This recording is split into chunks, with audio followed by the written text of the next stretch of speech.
This lecture focuses on how to help children to be healthy and fit. So the kinds of teaching activities that we need to engage in and the understanding that we need to have about children's health and safety and physical development.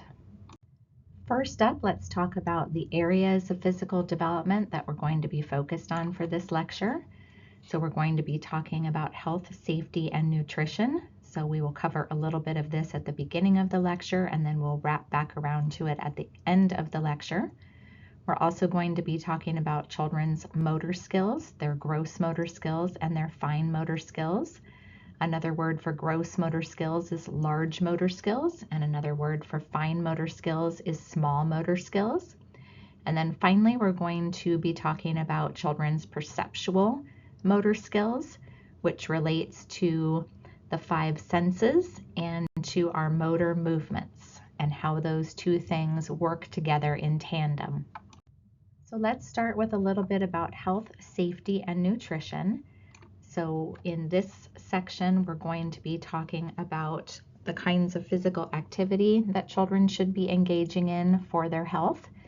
And then we'll also be talking about children's weight. And then at the end of the lecture, when we talk about how to facilitate children's healthy development, we'll talk about sanitizing, hand washing, eating habits, and being outside in nature. So let's start by talking about why children need to engage in physical activity, why they need to move their bodies. So that is part of health.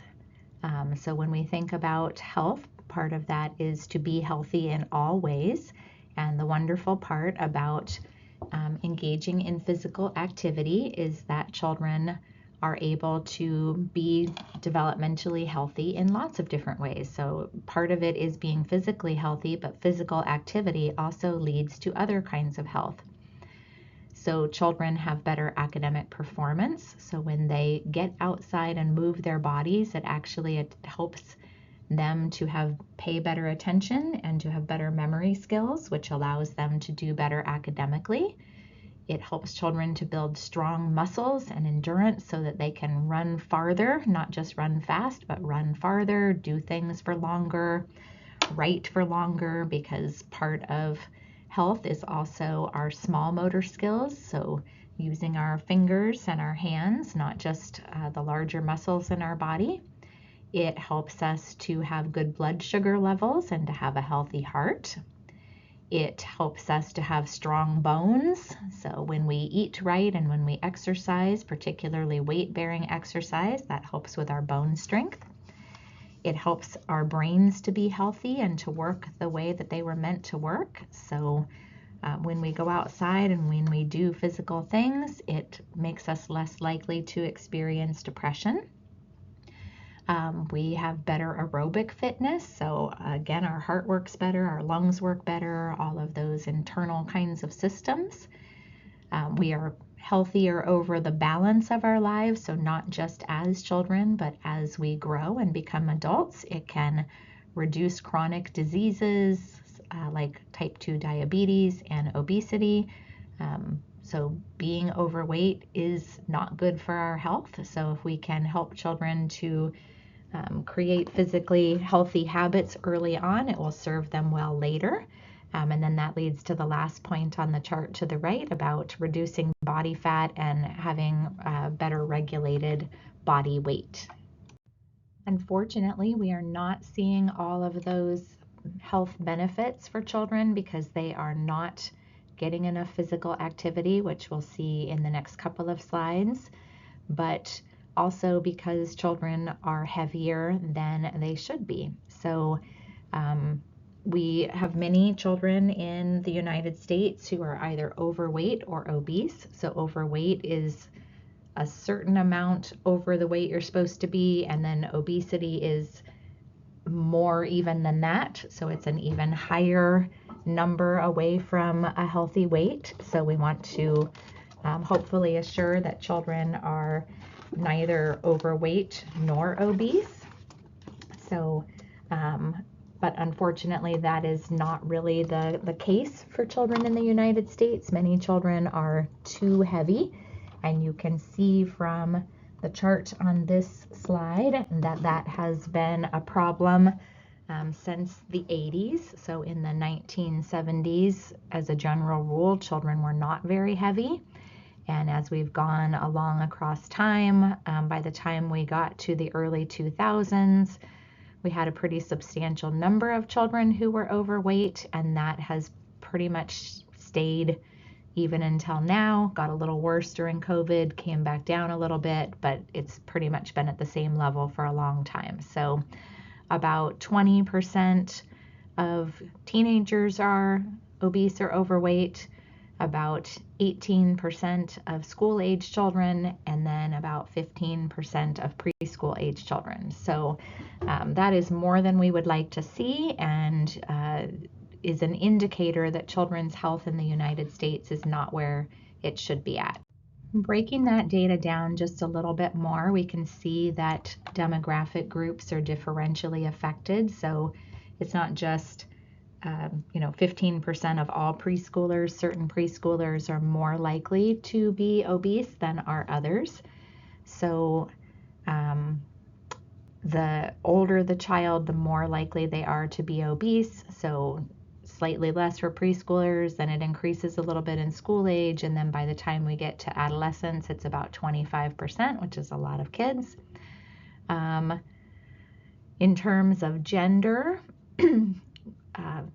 obesity seems to be very high among Hispanic boys and non-Hispanic Black girls. So those are two groups that we need to kind of keep an eye on.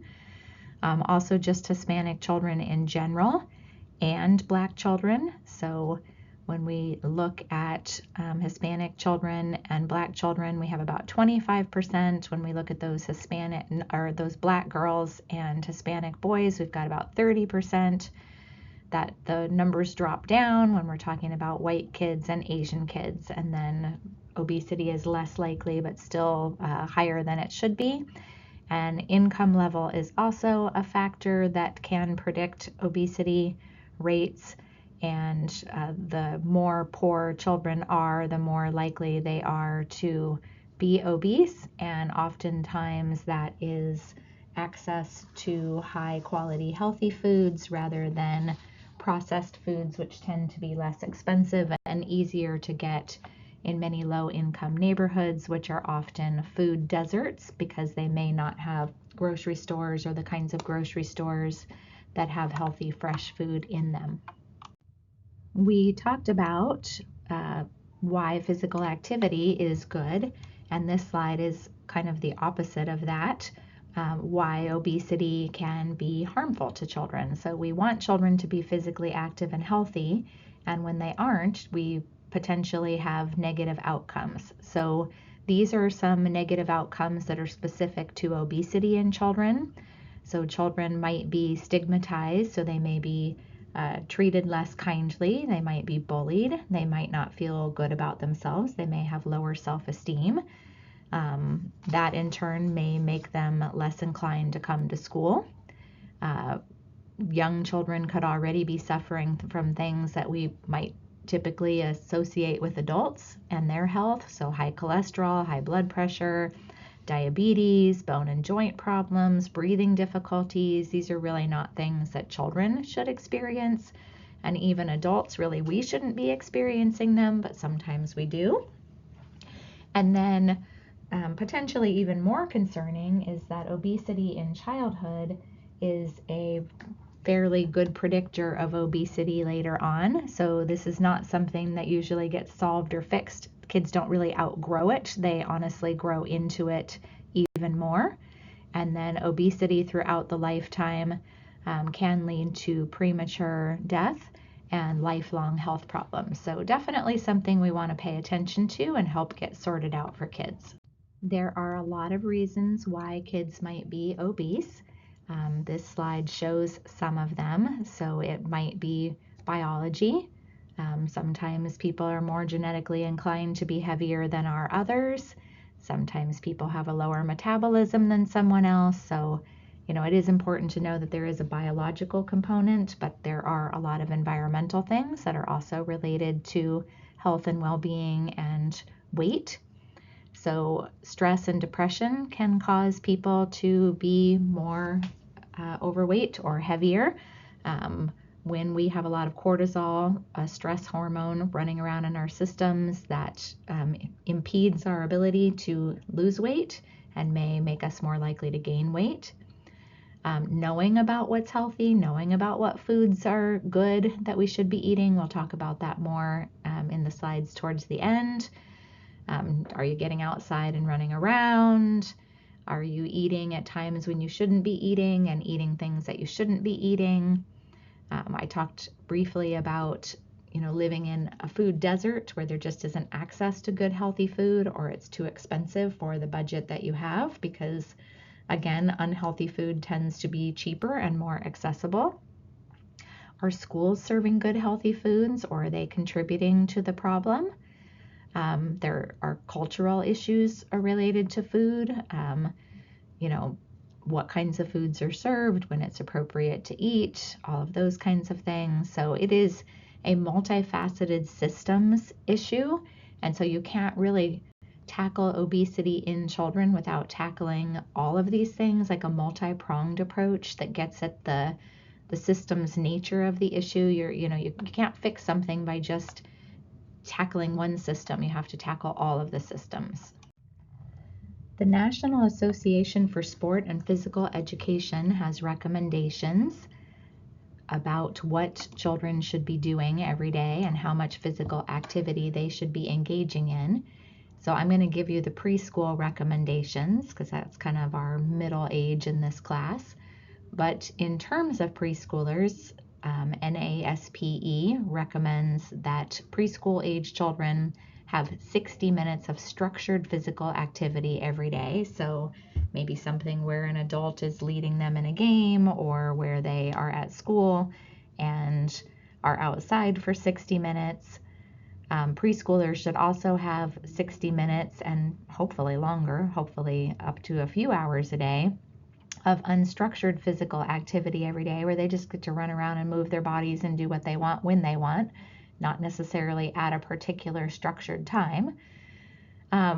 Preschoolers should not be sitting for longer than 60 minutes, so they should never be sedentary for longer than that amount of time. They should have many opportunities to get up and move and do things. They should be encouraged to develop fundamental motor skills, which we're going to talk more about in a few slides, but it's the kinds of skills that help us to be physically fit and active that are best learned in early childhood. They should get to go inside and outside to move their bodies, so when they're inside, they should not have to be completely still. There should still be ample time to move around and do things and stretch out those big muscles.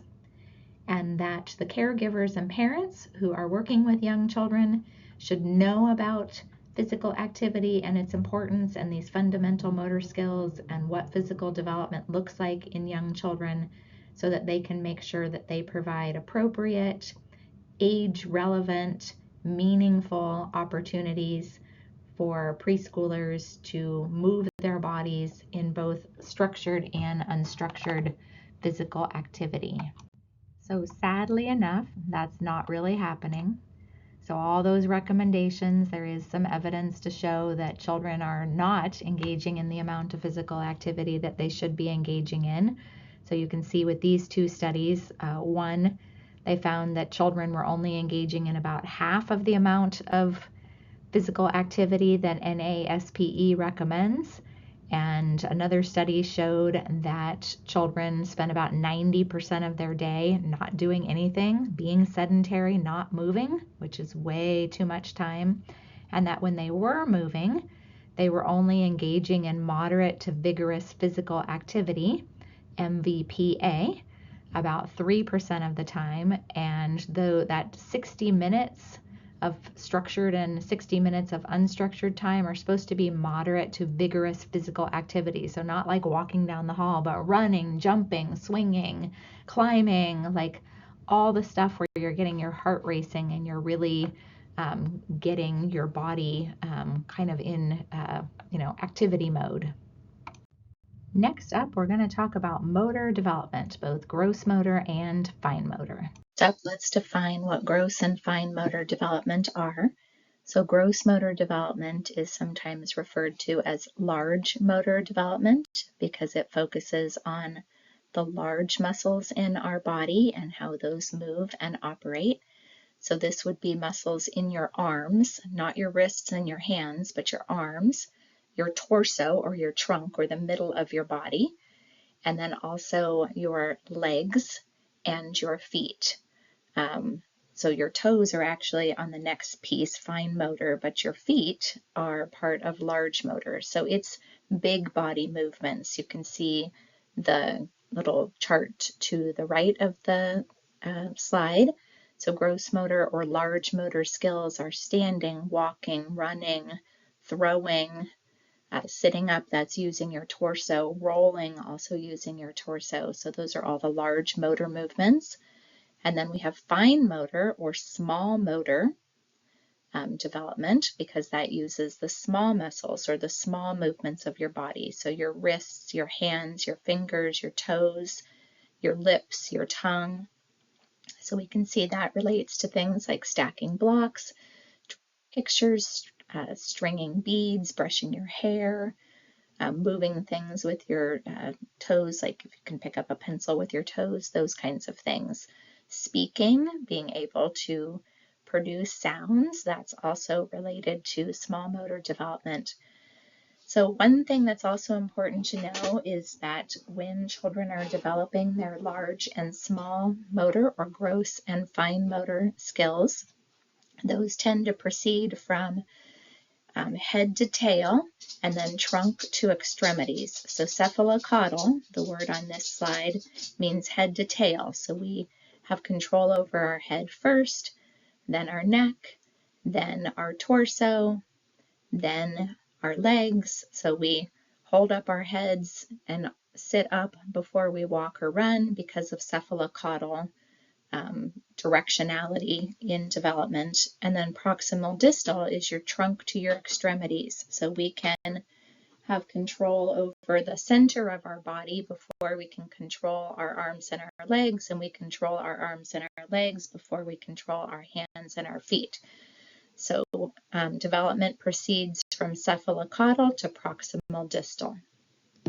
This slide shows you typical gross motor skills that we expect to see from birth through age 9, so covering the entire early childhood period. You can see what infants typically do in terms of gross motor skills, what toddlers do, what preschoolers and kindergartners do, and then what children in the early primary grades do. So you can see we go from lifting your head when you're lying on your tummy, to walking on their own, to balancing on one foot for several seconds, and then being able to do things like jump rope. So just a general developmental progression, and this is taken from your book. This graphic is also taken from your text and shows the developmental progression of fine motor or small motor skills. So you can see this one is a little bit more broken down, but still shows us infancy, toddlerhood, preschool, kindergarten, and early elementary school. Again, just a little bit more fine-grained in terms of the age breakdown. So you can see that children reaching for objects and grabbing them, like holding a rattle, using both hands to hold something rather than just one, being able to use utensils in toddlerhood, and then being able to take care of their own needs. So their fine motor skills allow them to wash their hands and help with toileting. And then that's going to move its way forward to holding a pencil in a more adult-like grasp and being able to create writing and artwork, and then being able to use keyboards and tools to build things and do projects that they're interested in. So becoming progressively more sophisticated, just like with gross motor skills as time moves along.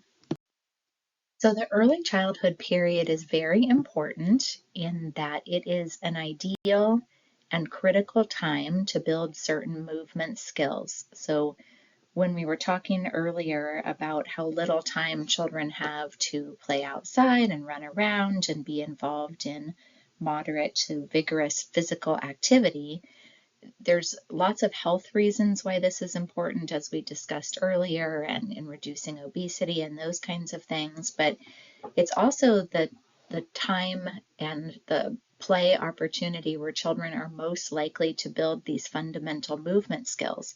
And we do know that if children don't get the opportunity to develop these fundamental movement skills during early childhood, that they'll struggle with these skills later on, and that it will impact their self-esteem and their academic success and their ability to move their bodies accurately and appropriately. So it's not just if you want someone to be an athlete, we want them to have these fundamental movement skills, but we also want children to have these fundamental movement skills for lots of other developmental reasons. So we need to help children build their stability skills.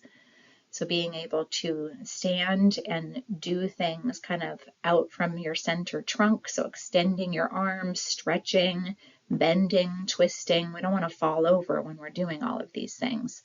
We also want to have locomotor skills, being able to move ourselves from place to place. And there's lots of fun, cool ways to be able to move yourself from place to place other than just walking.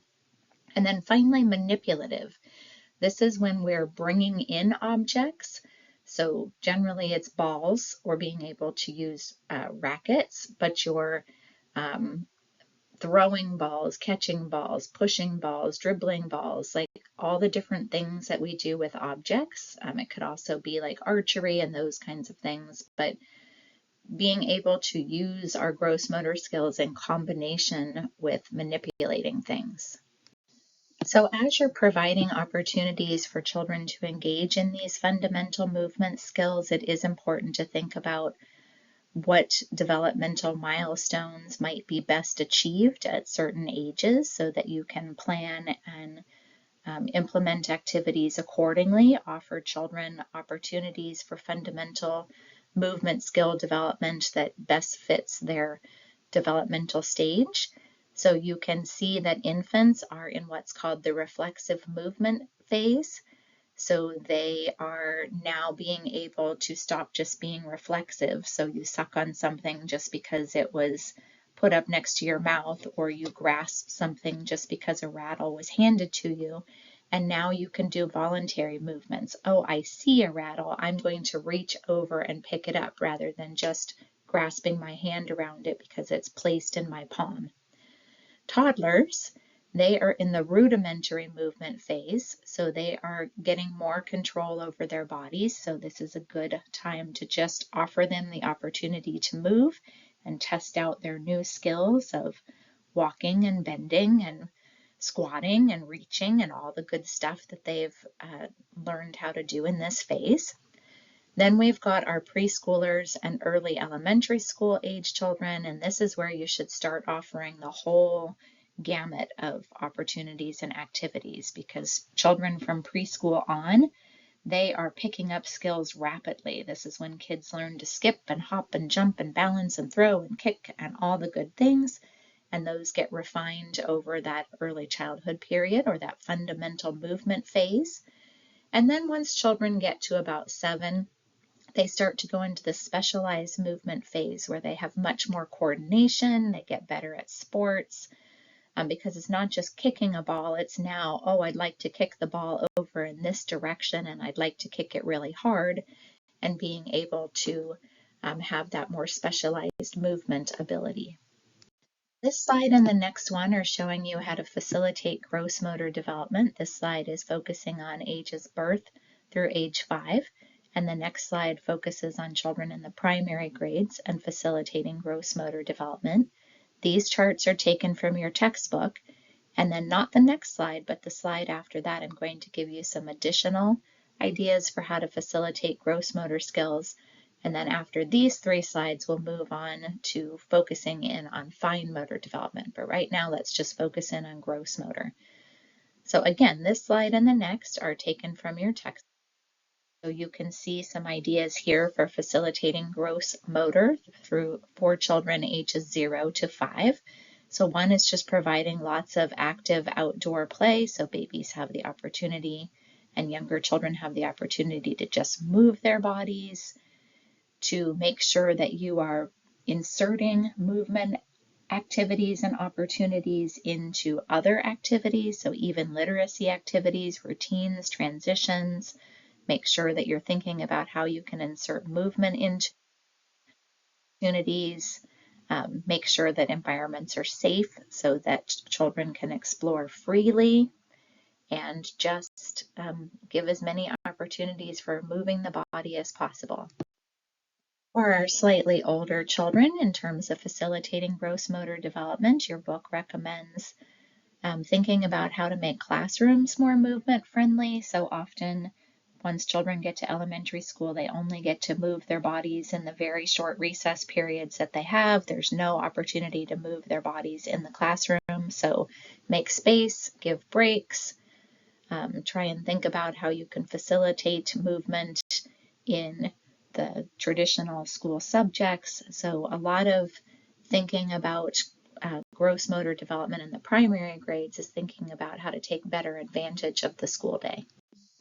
Here are some other ideas for how to facilitate gross motor development. Some of them are similar to what's in your book, but just kind of following up with some additional ideas. So one, just being very careful to make sure that there's enough time to play. Children should have 60 to 90 minutes at minimum, and outdoors is best.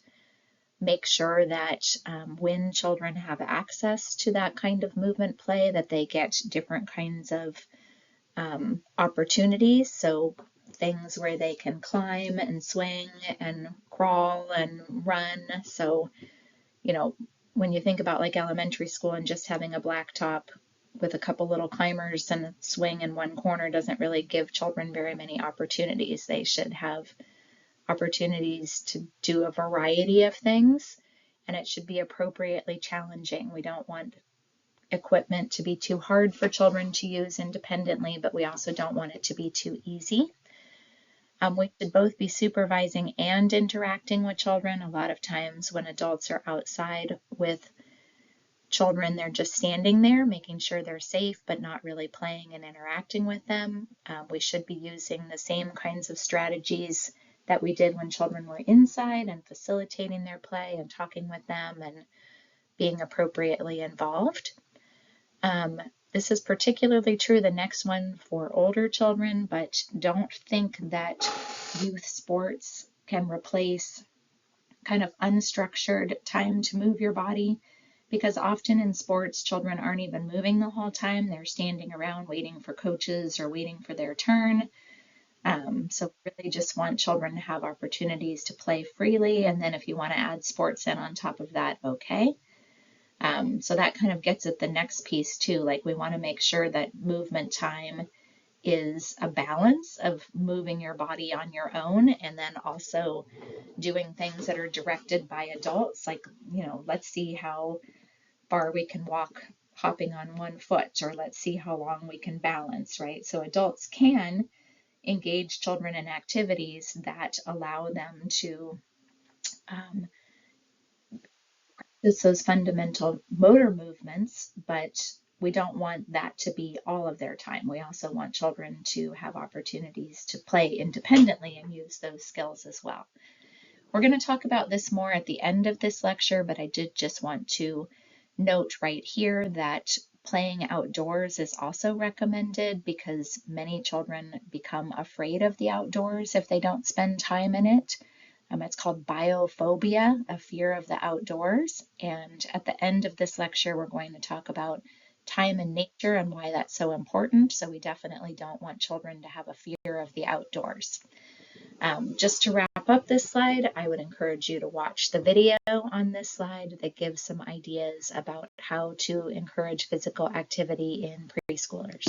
Next up is facilitating fine motor development. So again, I'm going to give you a couple slides from your textbook. So this first slide is how to facilitate fine motor development in infants and toddlers. The next slide is also from your textbook and how to facilitate fine motor development for preschool and early primary school age children. And then I'll give you a slide where I give you some additional suggestions for facilitating fine motor skills. So to begin with, let's talk about what your book had to say about facilitating fine motor development in infants and toddlers. So again, we just want to make sure that babies get lots of different opportunities to move and to use those fine motor skills. So reaching, grasping, pulling, picking up, chewing, holding, letting go, making sure that we provide developmentally appropriate toys that encourage children to want to use their fine motor skills,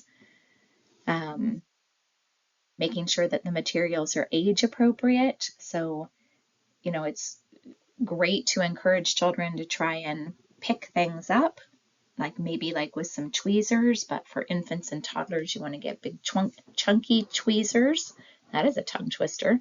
Big chunky tweezers rather than little tiny tweezers like you might use to pluck your eyebrow hairs or something like that, because fine motor skills are more clunky at that age, so we need to give them tools that they're able to use appropriately.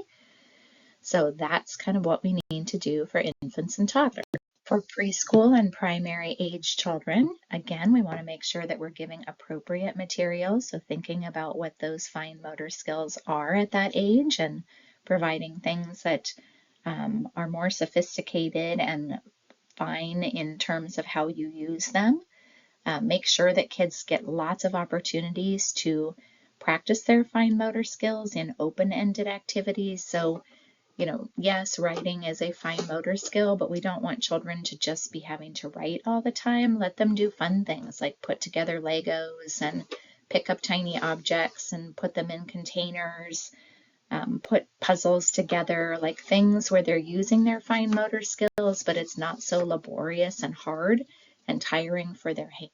That's the best way to encourage and increase children's fine motor abilities.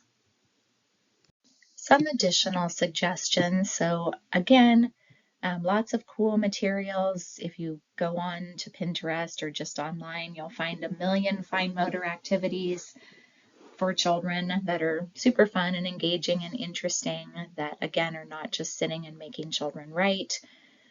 So rotate materials, bring in new things, make them look attractive and interesting.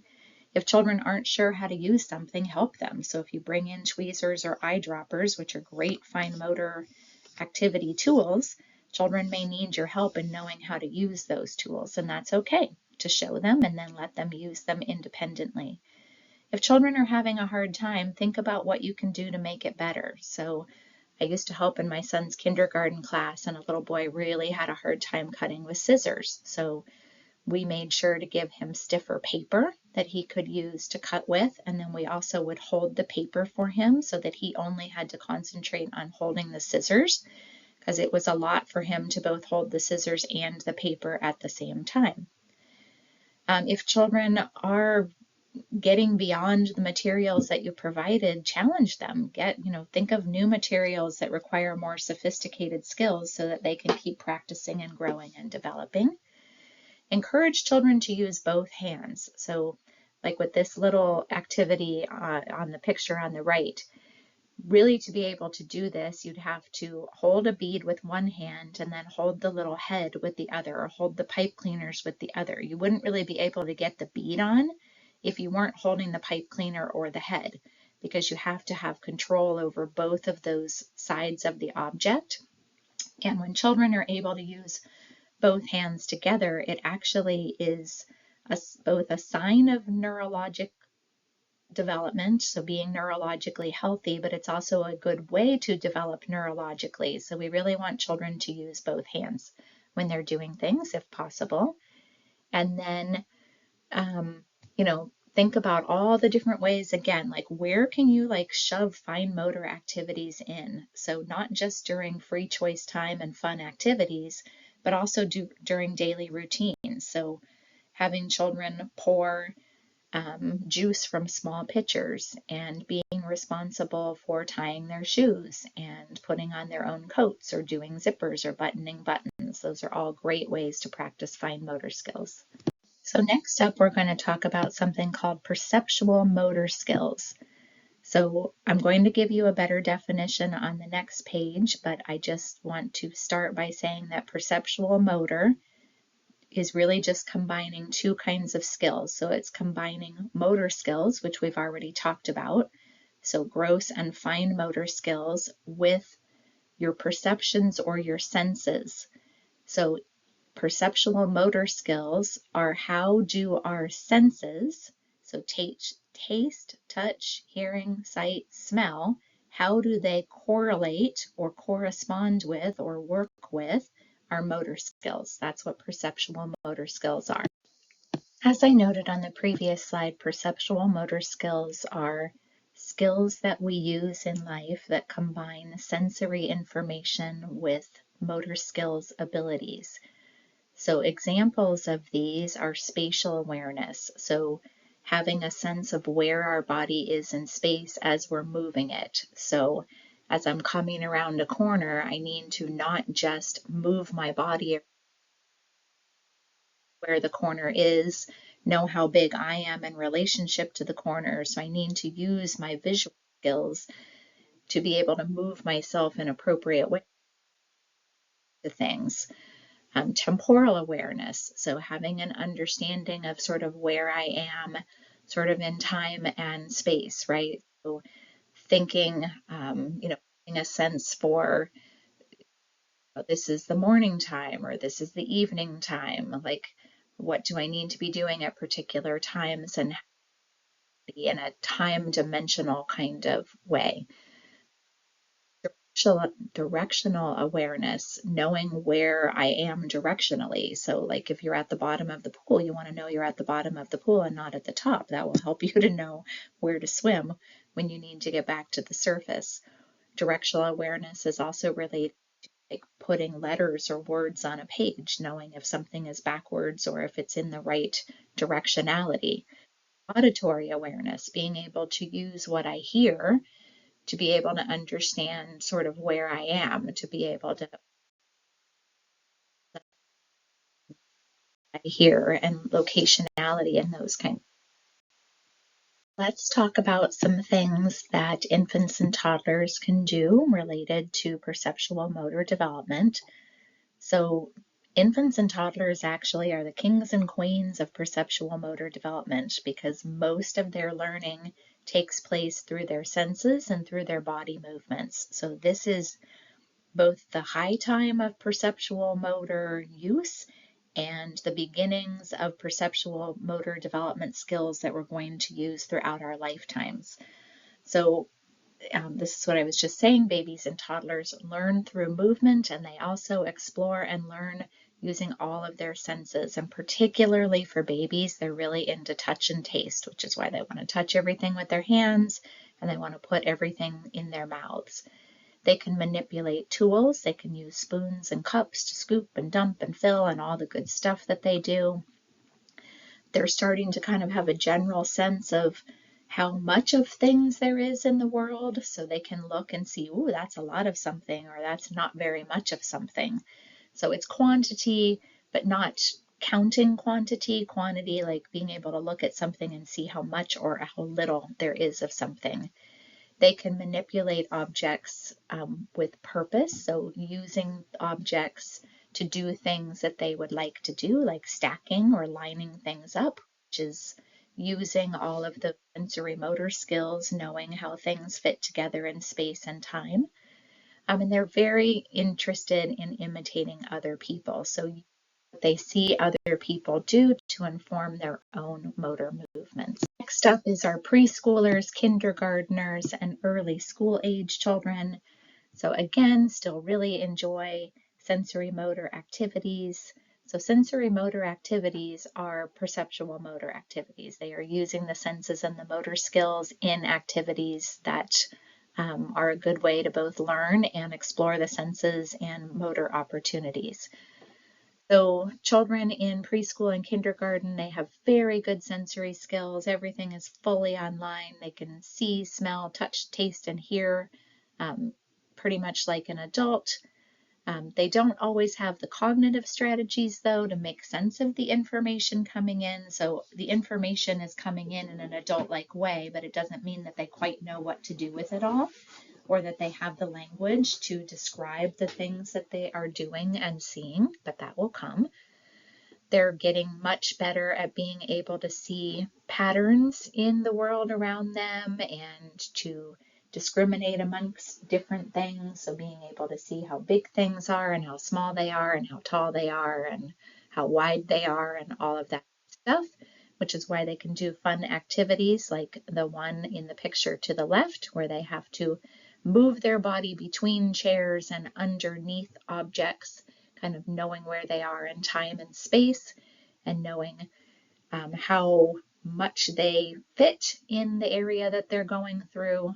So that is a skill that is being developed. Children at this age do tend to be a little bit farsighted, so they need things to be bigger than older children might need them to be. They're also still working on their depth perception, so even though they are better able to do the kinds of activities in the picture on the left, they still may struggle a little bit to know how far away something is. They struggle a little bit with the directionality piece of things, so they might reverse letters and not really understand why that is an issue. Hearing is quite well developed, and they do enjoy playing with sounds that are similar to each other. So once kids get to grades 1 through 3, they are still using their senses to influence their motor movement, so they should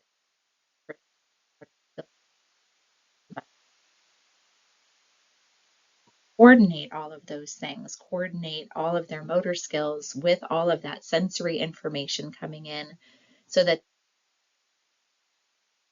if you remember, when we were talking about the fundamental movement phases, that children from 7 on were in that more specialized fundamental movement phase, do more complex, coordinated, sophisticated kinds of movement activities. And a lot of this is due to their perceptual motor skills, their ability to use sensory coordination with motor activity to really be sophisticated in the movements that they are showing. Your book has a nice chart about how to facilitate perceptual motor skills, so we'll talk about that for a minute, and then we'll move on to ways just kind of generally to help children be physically healthy and to have good motor development, including perceptual motor development. So we want to make sure that children have lots of neat things to hear, so interesting sounds and rhyming activities. We want to have things that are cool to look at, so stimulating visual acuity, providing interesting pictures, things that children need to focus on and use their visual skills for. We want to have lots of things to touch and manipulate to ramp up that touch development. We want them to have lots of opportunities to move their bodies and think about how their body fits in time, space, and using auditory stimulation to assist with that.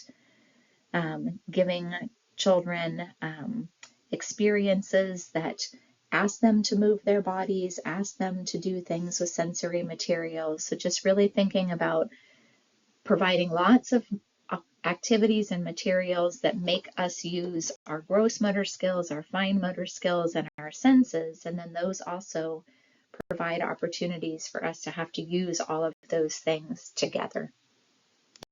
Throughout this lecture, we've been talking about different ways to facilitate children's health and well-being and their physical motor development. But just to wrap up with a few more general things that are important. So we have already talked about making sure that children have time to move and be active, but just a reminder of that. Also a reminder that we want to make sure that we're promoting the development of those fundamental movement skills. We also want to keep that consideration of allowing children opportunities to both engage in activities with adults where adults might be leading more of what the activity consists of, but also to allow children the opportunity to run freely and play as they desire. A couple things we haven't talked about is making sure that we are sanitary. So making sure that children have clean, safe environments to play in where they're not going to get injured or become unnecessarily ill. So children and adults need to wash their hands after playing outside, before and after eating meals. I cannot tell you the number of times I have observed in childcare classrooms and generally see children doing these things, although not always, but often not seeing adults doing these things. I have watched adults change diapers and then not change or wash their hands and then go make food for children. So we need to have more attention to hand washing in particular for both children and definitely for adults, making sure that children have access to healthy foods. So if you go to myplate.gov, you can see what a plate should look like for children of different ages. I've just given you the example of the toddler plate and how much children should be eating. It's honestly not very much. So if children aren't eating very much, don't worry about it. They don't have big tummies, so they don't eat a whole lot. And if they're not eating every single one of these every day, that's okay, but make sure to offer healthy foods, because if you offer unhealthy things, children will choose those. But if you offer all healthy things, it doesn't matter which one of the healthy things they choose, or if they decide one day not to eat any vegetables, they'll probably catch that up the next day. Including children in food preparation when you can, so they can engage with the food that they're eating, having family style meals. There is a ton of evidence to show that when children eat with their families at least 4 times a week, so sitting down at the table together, that there's all kinds of amazing developmental benefits. And so as providers, we also want to engage in those family style meals where we sit together and eat together and talk together. In low stress kinds of environments, there's no need to have stress related to food. Again, if you're offering children a variety of healthy things and they don't want to pick one of them, that's okay. But if you offer healthy things and unhealthy things, and then you're battling because they don't want to eat the healthy thing, then you're kind of creating the situation. So just make sure to put healthy things out, and then you don't have to. So on this final slide, I really just want to emphasize that as much as we can, take kids outside. So this particular topic, physical health and well-being, like one of the best places to do motor development is outside, and that's including fine motor development. We can do a lot more things outside than we do. I think we naturally understand that we can do gross motor and sensory things outside, but you can bring activities out, and there's all kinds of fine motor skills that children are using when they're outside also. If they hold a stick to dig in the dirt, if they're picking up rocks and putting them in a pile, like that's all using fine motor skills as well. So let kids be rough and tumble, let them roll around on the ground and roll around with each other. There are actually all kinds of good developmental benefits. I know we think that roughhousing play is not okay and somebody's going to get hurt, but generally kids don't. And this is how they learn to read other people's signals and know when you're supposed to stop and know when it's okay to play, and watch people's facial expressions and listen for their tone of voice. Like, it is important for children to learn about other people and learn what their limits are, and we learn that through rough and tumble play. I'm going to jump down to the bottom bullet on this slide because this is another thing that children need to learn. They need to learn the difference between something that's challenging and something that is risk, like dangerous risk, not just like, oh, there's a risk of something happen, but actual danger. So It's okay for children to do things that are challenging and that are mildly risky. Obviously, we don't want children to get hurt, but if we never allow them to try and move their bodies and practice how things are done, they're never going to learn what their bodies can and can't do. So yes, is it a little nerve-wracking to let a child climb up on a big climber? It is, but oftentimes children will stop if they don't feel like they can go. And if you trust them and you trust their bodies and you stand just close by enough and still allow the child to do what they need to do, they're going to learn better what their body can do and can't do and actually be safer. It's when we restrict and limit children from ever testing the limits of their body and knowing what they can and can't do that they become dangerous because they don't understand. So we want to provide enough challenge in potentially risky situations where children don't actually get seriously hurt. So sometimes we're a little quick to pull children away from things and make them feel like things are dangerous when they're not really dangerous. They're just risky or challenging. So some other things that we know is that when children do not get access to the outdoors regularly, I talked before about biophobia, having a fear of the outdoors versus biophilia, loving the outdoors. And there's another term that is commonly discussed with children's lack of opportunity to play outside called nature deficit disorder. And so this is the notion that when we don't get to go outside, it's actually bad for our development, that attention and ADHD issues could be exacerbated by not getting to go outside, because going outside actually calms you down. It reduces your stress. It makes you focus better. So, dragging children inside and thinking that they're too wild when they're outside, it's exactly the opposite. When we put children into the wild, it takes the wild out of children. There's a gentleman by the name of Richard Louv, Louv. He's the one who coined the term nature deficit disorder. And if you go read his stuff, you'll learn more about sort of these ideas about why the outdoors is good for us. You can also look at the chart on the right that says nature is good for you and all the good reasons why it is developmentally advantageous to be outside. And then just finally, I just wanted to note that for a lot of children, once they get to elementary school, they're seriously reduced because they are stuck with blacktop playgrounds and boring grass that doesn't have trees and hills and exciting nature related things. So particularly for those bigger kids, we've got to find ways to get them outside because they're really not getting those good developmental benefits.